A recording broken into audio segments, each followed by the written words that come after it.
Let's talk about the men's loneliness epidemic going on right now, especially in Western society. Um, Loneliness is one of the worst spirits to have. What is a spirit? A spirit is basically a state or something that influences you. Loneliness is certainly one of the worst, if not the worst, in my personal opinion, to have. The only one I'd have over it is envy. The scripture says, "Who shall withstand envy?" Because envy is covetousness. Envy is looking at what other people have because of what you lack as a man. But the next I'd say is loneliness. Loneliness produces no one understands me, no one feels what I feel, I'm too much to handle, I'm not enough, I'm alone in this world and nobody loves me, I'm not desirable for connection. Loneliness is such a horrific victim mentality, really, victim identity that many men have fallen into today. Many men believe they can't find a good woman because all they see on social media is all the hoes that are out there. Let's be candid. Many women believe they can't find a good man because of all the men that are deceitful, liars, dishonest that are out there. And now we see this, if you're not someone who has faith in the Most High or doesn't have an extreme amount of self belief or both, you feel suffocated by these limiting beliefs. There's many beliefs that many people don't question, especially with the framework that society has given us today, especially as men. Well, you achieve enough, then you become worthy for a woman. No, you achieve enough, you become worthy for women that are performative. You achieve enough. The the hardest thing about this loneliness epidemic is I could say that every man carries it, whether they admit it or not. Because we're in a society where performance has been programmed into us. You don't have enough money, you're not desirable. You don't have enough cars, you're not desirable. You're not 6 feet and jacked, you're not desirable. Which are all lies, by the way. Which are all lies. And which is why, if you're a high performing man, which I expect you to be if you're on this channel, you know exactly why once you're in relationships or starting to build relationships, especially with women, you start to feel exposed. You start to feel uncomfortable. Your mind starts to suddenly produce more uncertainty more than ever. The thing with men that are high performers, that are competent, ambitious, a lot of it has come from insecurities, from having a psychology of lack, not feeling like you're enough as a man. And because of that, you're very strong. It made you into who you are, but when you're cultivating relationships, you're cultivating businesses, the energy from going to prove yourself to sustaining is very difficult. It's very disillusioning because now you begin to understand, like, damn, I've been trying to prove the world wrong the whole time. I've been trying to prove people around me wrong the whole time, that now this doubt is gone. Now the fuel is gone and you feel like you lost a part of yourself. You feel like you lose yourself every time you prove you could get something. The mountain never stops. The objective always moves to the next objective and it's never enough for you. Say you don't feel like enough. You're walking out of alignment with who the Most High made you to be. Or even worse, you don't even believe in the Most High. That will create a different type of loneliness. And I say this to say, the way society is set up today, everybody's lonely. Everybody has dealt with loneliness, or people are walking their way out of loneliness. But how do we actually deal with this ourselves? Well, it starts with us. Everything starts with us. Everything starts with what we're doing. We may not feel as enough. Okay, let's go prove to ourselves that people could just accept us for who we are. For who we are, not what we have, not what we lack, not the great achievements that we have. Money's wonderful. Women are wonderful. A physique is wonderful. But when you need those things to feel enough as a man, and then you lose those things, it's very disillusioning.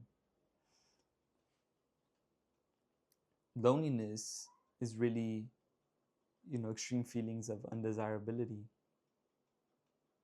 not feeling like you're wanted by people, not feeling like people actually care about you, not feeling like, you know, um, maybe even a childhood where you were neglected, where you felt neglected, because as a child we perceive things differently. Being in a household where you weren't really tended for will create a very performative engine within you.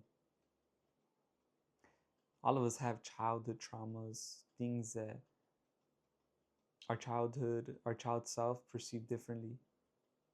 And it's up to us to actually, work on these things. But it takes courage to open up to people about feeling lonely, about dealing with these thoughts of undesirability. And, I've dealt with this most of my life. And I think I always say the hardest part as a man is to accept who you are. That doesn't mean stop striving for excellence, but rather stop using excellence as a way to prove to yourself that you're worthy. Rather, excellence being a byproduct of who you are. When you move with that certainty, doubt is going to drive you to, prove people wrong. But when you naturally produce excellence because of who you are, that is a much different state of being. One is neediness and desperateness. The other one is grounded and firm. It's stable. It's walking honestly. And truth is freeing. But lies and deceptions are suffocating. One of my favorite gifts that I've been blessed with is my ability to approach women, talk to women, have a social charisma that many men lack. It's one of my best traits about me. And what I always say is that though I've been blessed with it, I would love to see more men out there, men that actually, know they could do it, put themselves out there and go after the women that they want. Because a lot of guys, they find a certain woman and then they settle.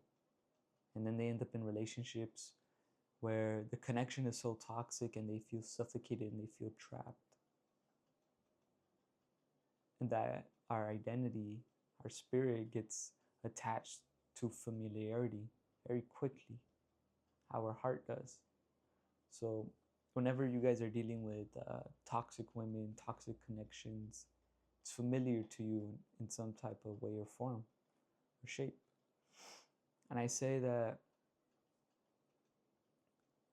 with the ability to approach and create social connections, it is the most exposing thing that you'll go through. Because if you've been performing this whole time, if you've been isolated this whole time, isolation is very heavy.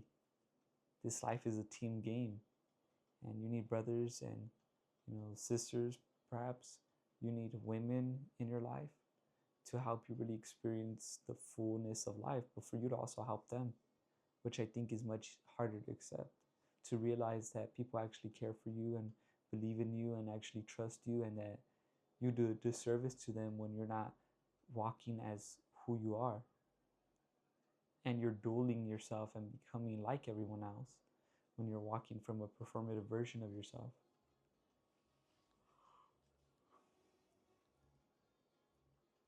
When what I've learned, especially like just talking to so many people, is that the real presence of a man is a present, because we all carry our own subtleties and our own nuances of, within our spirit, within our energy. We could be similar, me and you alike, but you're going to carry something that I don't, and I'm going to carry something that you don't. And then together we create a different force. You know, that's what makes, you know, the Splash Brothers from back in the day, if you guys watch NBA, so special. Steph and Clay, you know, they're dynamic. And many men today are lacking that for isolation's sake. Oh, well, if I put my head down, I ignore people, and I fully embrace this version of me where I only work, work, work, work, work, then I'll be able to finally build a life where I want. And the hokey doke is that you get there isolated and you realize, shit, it wasn't worth it. Because I could have been building and cultivating connections at the same time. But most men that are in extreme cases of isolation, they're afraid of real life connection. They're afraid of, you know, connecting with others. They may say, oh, well, you know, nobody understands me. Is that true? Or you never actually allow people to actually see you for who you are. If you're a high performer, you're a leader. There is no, you know, people don't understand me, because you can always find someone to understand you. You're an initiator.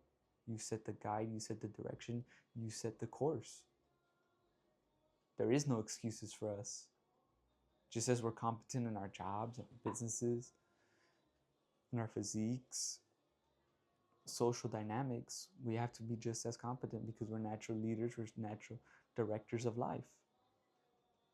So, you know, many men that are isolated are just, number one, they're lying to themselves.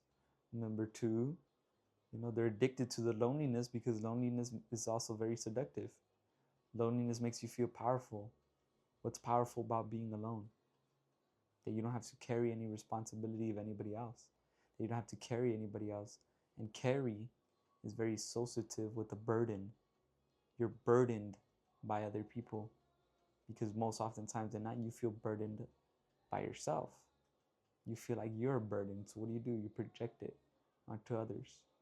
So isolation for you becomes very freeing and sovereign, but it's a falsehood. It's a cage that you build within yourself. And then when you're, you know, alone late at night, then the cravings of connection and, you know, wanting a woman and all these things, they come out to light. The loneliness epidemic of a man comes from playing a version of yourself that you aren't actually. It comes from being a cartoon character.